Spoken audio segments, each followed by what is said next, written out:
Indrajit study point में आप सभी का स्वागत है। तो हम पढ़ रहे थे ज्ञान प्राप्ति भाग 2। भाग 1 हमने पहले पढ़ चुके हैं और भाग 2 अभी हम लोग पढ़ेंगे। तो चलिए बिना समय गवाए शुरू करते हैं।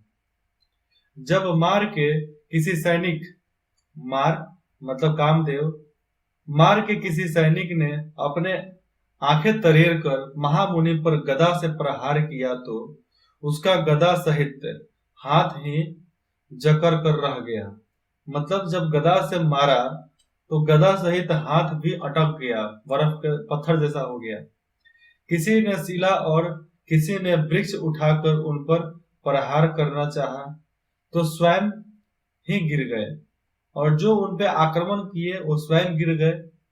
किसी ने उन पर अंगारों की वर्षा की तो मुनि ने मैत्री भाव के कारण वे लाल कमलों की पंखुड़ियां बनकर बरसने लगे। अब कोई अंगारे, कोयला जलता है जैसे वो किस तरह लाल लाल होता है, उसी को अंगारे बोलते हैं, अंगारों। तो आग को फेंका, वह भी कमल की पंखुड़ी बनकर उन पर फूल जैसे बरसने लगे। ठीक है। शाक्य मुनि अपने आसन से जरा भी विचलित नहीं हुए। इस भयंकर वातावरण से वन के पशु पक्षी अर्तनाद करने लगे, मतलब वो जोर जोर से आवाज करने लगे, जोर जोर से चिल्लाने लगे। सभी भयभीत हो गए, किंतु सिद्धार्थ मार की सेना से भयभीत नहीं हुए, कामदेव के सेना से भयभीत नहीं हुए। इस पर मार को बहुत दुख हुआ और उसे बहुत क्रोध भी आया। तभी किसी अदृश्य जीव ने आकाश से प्रकट होकर मार से कहा, तुम व्यर्थ ही क्यों परिश्रम कर रहे हो?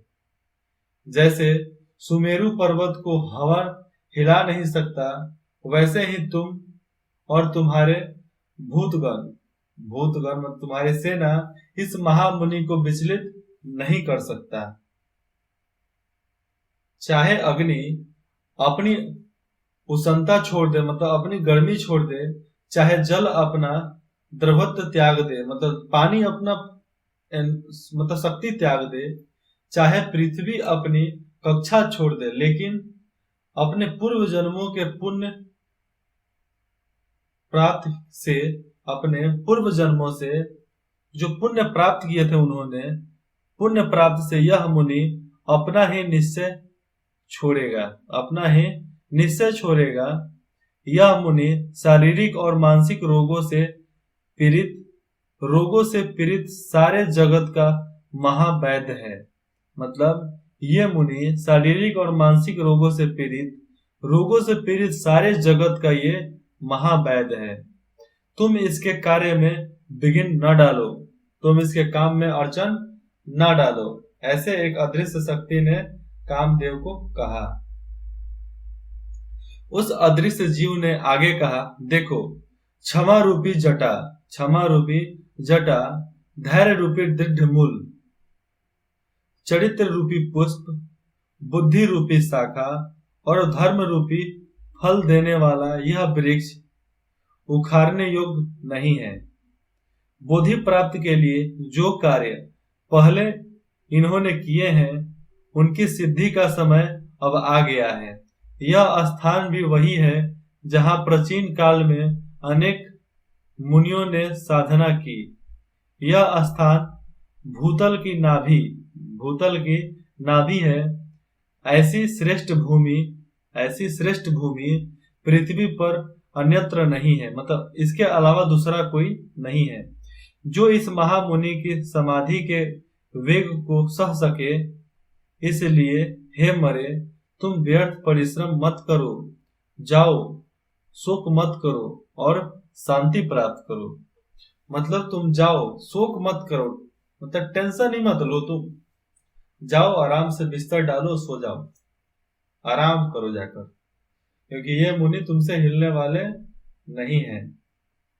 अपने सभी प्रयत्नों को विफल होते देखकर इस अदृश्य जीव की यह बात सुनकर मार अत्यंत खिन्न हुआ, मतलब दम नाक वगैरह सब, मुंह वो सब टेढ़ा करने लगा, मतलब जलन जैसी, खिन्न हुआ और वहां से शीघ्र भाग गया।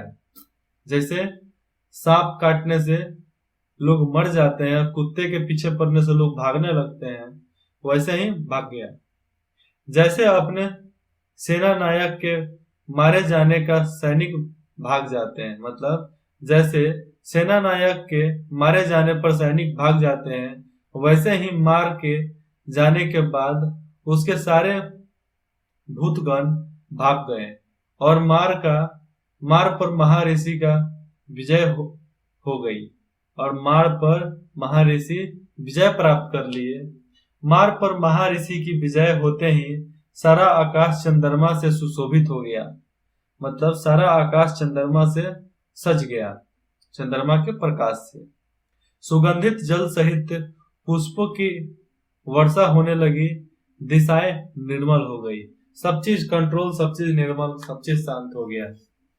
बोधित्व प्राप्ति, अब इसके बाद हुआ उनको बोधित्व प्राप्ति। अब भगवान प्रकट होंगे और उनको आशीर्वाद देंगे। ठीक है। मार और मार की सेना को धैर्य से पराजित करके शाक्य मुनि ने परम तत्वों को जानने की इच्छा से ध्यान लगाया। ध्यान की समस्त विद्याओं पर पूरा अधिकार प्राप्त करने के बाद रात्रि के प्रथम प्रहार में उन्होंने अपने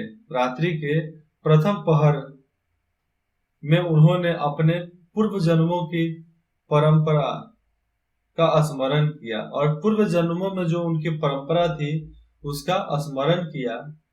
मैं कहाँ कहाँ कब अवतीर्ण हुआ हूँ, मतलब जन्म लिया हूँ। इस प्रकार उन्होंने सहस्त्र जन्मों का प्रत्यक्ष स्मरण किया।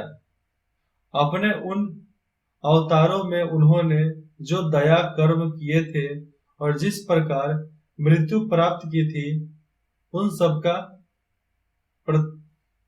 प्रत्यास्मरण किया, मतलब उन सबको याद किया कि मैं जन्मा कैसे, मरा कैसे, किया कैसे, क्या काम किया था, कितना काम किया था, उन सबको याद आ गया उनको। उन्हें अनुभूति हुई कि यह संसार, सारा संसार केले ही गर्भ के समान, यहाँ पर अकेले होगा लेकिन केले ही गर्भ के समान नितांत निस्सार है। मतलब ये केले के गर्भ के समान, केले के गर्भ कैसे,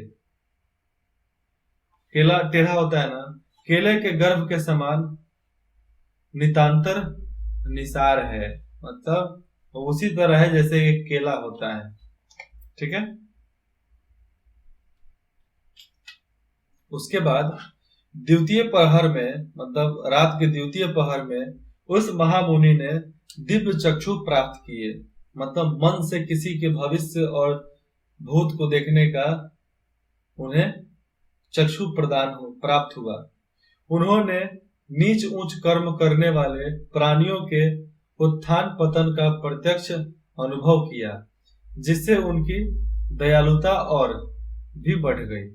उन्होंने पाप कर्म करने वालों की नाकड़ीय वेदना, मतलब जो पाप और पुण्य करते हैं, पाप और पुण्य में भागीदारी होते हैं, उनकी नाकड़ीय वेदना और पीड़ा का अनुभव कर दुख का साक्षात्कार किया, मतलब उनके पीड़ा का अनुभव अपने आप पर सहकर और उसको महसूस किया। उन्होंने देखा कि कर्म बंधनों से बंधे हुए प्राणी किस प्रकार दुख भोगते हैं पर मर नहीं पाते हैं। जब मरते हैं तो कैसे ये प्राणी निम्न योनियों में पुनः जन्म ग्रहण कर दुख भोगते हैं, फिर जन्म लेकर फिर दुख भोगते हैं।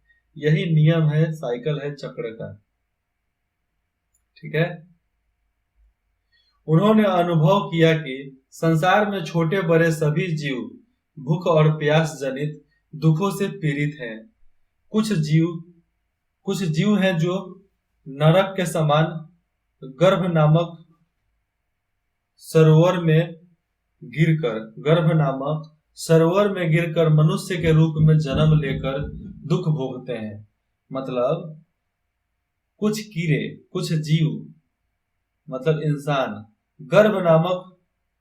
गर्भ नामक सरोवर में गिरकर मनुष्य के रूप में जन्म लेकर दुख भोगते हैं। कुछ जीव हैं तो कुछ तो पुण्य कर्म करके स्वर्ग जाते हैं। मतलब कुछ जीव पुण्य कर्म करके, मतलब अच्छे काम करके स्वर्ग जाते हैं और वहां कर्म की ज्वाला में जलते हैं। क्या करते हैं? कर्म की ज्वाला में जलते हैं और तृप्त होने के पूर्व ही स्वर्ग से गिर जाते हैं और फिर तृप्त होते हैं और स्वर्ग से गिर जाते हैं। उन्होंने जन्म, जरा और मृत्यु के मूल कारणों का हस्ताक्षर किया। उन्हें लगा जैसे वायु के योग से अग्नि का एक क्षण भी सारे वन को जला देता है, वैसे ही तृष्णा युक्त काम कर्म रूपी जंगल को जला देता है। जिस तरह विचार होगा उसी तरह आपका मन होगा। अगर विचार ठीक कर लो तो मन ठीक हो जाएगा, और सब ठीक हो गया तो आपकी जीवन दुखमय नहीं सुखमय हो जाएगा, मतलब खुशियों से भर जाएगा। उन्होंने ध्यान में समझा कि तृष्णा का मूल कारण वेदना, मतलब संवेदना है, महसूस करना है, जो इंद्रियों, वस्तुओं और मन के संयोग से उत्पन्न होता है। उन्हें बोध हुआ कि, मतलब जो इंद्रिय, वस्तु और मन के मिलने से जो उत्पन्न होता है, उन्हें बोध हुआ कि अभिधा के नष्ट होने पर ही संस्कार छिन्न होते हैं और अभिधा के नष्ट होने के बाद ही संस्कार छिन्न होते हैं और परम पद का मार्ग प्रशस्त होता है। मतलब परम पद का मार्ग, प्रशस्त का मतलब होता है दिखना, दिखता है। उन्हें प्रतीति हुई कि,